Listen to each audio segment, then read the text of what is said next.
O Warren Buffett e seu parceiro Charlie não gostam de fazer previsões macroeconômicas sobre o mercado de ações, visto que poucas vezes é possível prever o momento exato da próxima bomba. We have no idea whether the market's going to go up today or next week or next month or next year.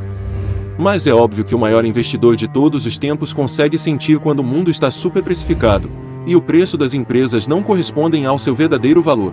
No matter how wonderful it is, it's not worth an infinite price. So we have to have a price that makes sense.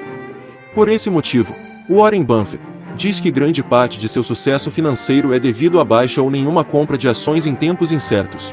Well, you're correct that we have not found anything to speak of in equities in a good many months, and the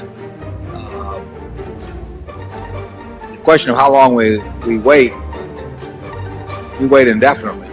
We are not going to buy anything just to buy something. We will only buy something if we think we're getting something attractive. Por isso, nesse vídeo, você verá um compilado de todas as vezes que Warren Buffett previu as quedas do mercado de ações, e poderá tirar insights da estratégia de Warren para aplicar na sua.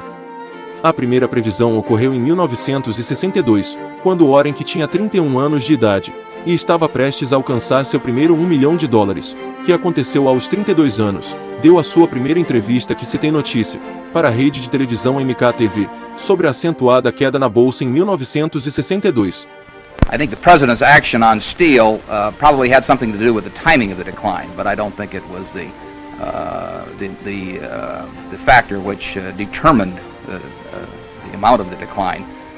For some time, stocks have been rising at rather rapid rates. Corporate earnings have not been rising. Dividends have not been increasing, and it's not to be unexpected that perhaps a correction of some of those unusual factors on the upside might occur on the downside. Essa entrevista que você acabou de ver nunca foi ao ar. Afinal, nessa época, quem era Warren Buffett na fila do pão? A segunda previsão foi em março de 1969, quando Warren, por meio de uma carta intitulada "Para os meus parceiros", encerrou seu fundo de investimentos, a Buffett Partnership, que havia alcançado a média de 29% de retorno anual desde o seu início em 1956. Qual o motivo do encerramento? Warren não entendia aquele mercado superprecificado de 1969, que, como ele suspeitava, sofreria quedas constantes até 1980.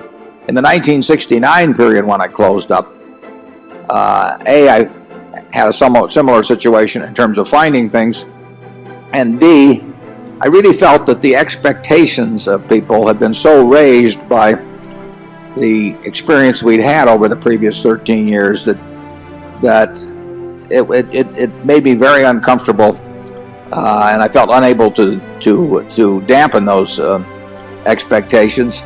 And I really just I didn't find it comfortable to operate where my partners, even though they might nod their heads understandingly and say that, we really know why you aren't making any money while everybody else is. I didn't think I wanted to face the internal pressure that would come from that. Já em 2000, a famosa bolha do .com aconteceu, e o rápido aumento no valor das ações das empresas de tecnologia e internet deixaram o Sr. Buffett para trás. Have you ever bought a technology company? No, I really haven't. In 30 years of investing, not one? I haven't understood any of them. So you haven't ever owned, for example, IBM? Never owned IBM. Marvelous company. I mean, a sensational company, but I haven't owned IBM. And so here is this technological revolution going on, and you're not going to be a participant. Gone right past me. Is that all right with you? It's okay with me. Porém, apesar do mercado ter o deixado para trás, o conselho de Ben Graham para não comprar empresas superprecificadas se provou verdadeira mais uma vez. Are you a little bit nervous when I understand you're a very tolerant person who probably is willing to let anybody do what they want to do, but as you look at what's happening to Wall Street today, the incredible, companies that go up 100, 200% over a week or two, and then maybe drop 50% over a year. Does that make you nervous? Well, it's more exaggerated now than most of the time in the past, but we've had a lot of speculative activity and all kinds of things over the years in markets, and it frequently doesn't come to a good end, but it'll be with us 100 years from now, just as it was with us 100 years ago. Well, it's just a lot faster. There's a lot of action, and people are day trading and that sort of thing.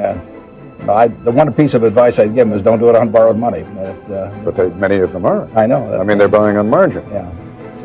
Some of them will come to a bad end on that. Because? I hope. Well, because things don't go up forever, and a lot of the valuations strike me as extreme. And if you own them on borrowed money and they go down one day, you don't get to play out your hand. It's described as nothing short of breathtaking, a points drop never before seen on the US markets. Bad day. Bad day for you? Another one, yeah. Yeah, I know. Too many in a row. Em 2007, a bolha imobiliária também passou pelos olhos do oráculo dos investimentos. O Warren cita essa divergência de preço e valor nos imóveis em 2005, que veio a estourar em 2007. We're not big on macro forecasts. I mean, this foreign exchange thing is quite different than what we've done over time and the way we've made money. So it isn't like we've got some great track record of predicting macro factors and have made a lot of money doing that. We've made money by looking at things like PetroChina or whatever it may be and just deciding that here's a very good business that's selling at a very cheap price. Certainly at the high end of the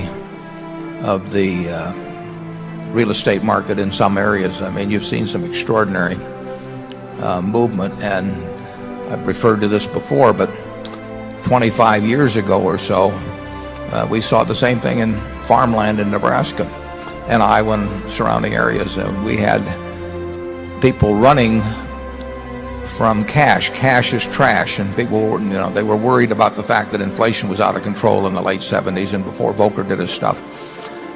People were fleeing from cash, and one of the ways they gave vent to that fear was to rush into farmland. And there was a farm about 30 miles north of here that sold for about $2,000 an acre in roughly 1980, and a few years later I bought it from the FDIC for $600 an acre.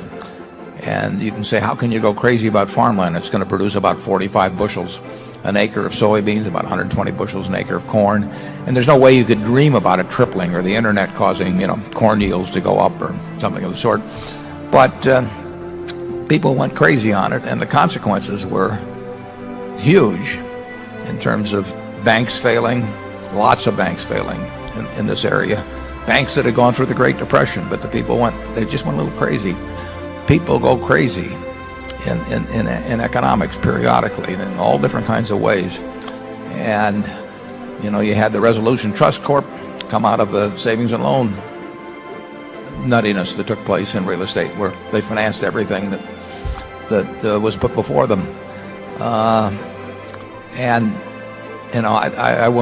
I don't know where we stand in terms of the residential housing cycle, and it has different behavior characteristics simply because people live in the houses in great many cases. So will not behave necessarily the same as other markets. But when you get prices increasing at far, far greater rates than construction costs or inflationary factors, sometimes there can be some pretty serious consequences. Boa noite.